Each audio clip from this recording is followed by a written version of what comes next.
Breaking news! Antipolo City 2nd District Representative Romeo Acop pumanaw na.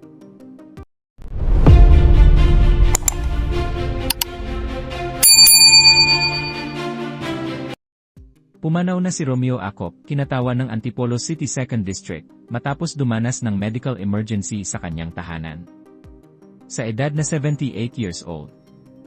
Ayon sa ulat, natagpuan si Acop na walang malay sa kanyang silid bandang 10:12 ng gabi, Disyembre 20. Agad siyang isinugod sa ospital, ngunit binawian ng buhay 10:56 ng gabi, sa kabila ng agarang medikal na interbensyon. Sa Kongreso, nagsilbi si Acop bilang chairperson ng House Committee on Transportation at vice chairperson ng House Quad Committee, kung saan naging aktibo siya sa mga pagdinig at panukalang may kinalaman sa kaayusan, transportasyon, at pananagutan sa pamahalaan. Isa si Acop na graduate ng Philippine Military Academy, magiting class of 1970.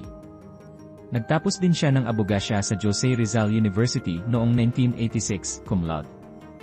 Bago pumasok sa politika, naglingkod si Acop sa Philippine National Police, kung saan naging chief ng Criminal Investigation Service ng IOI-CIDJ mula 1994 hanggang 1995, na may ranggong Chief Superintendent o katumbas ng Brigadier General sa panahon ng Administrasyong Ramos.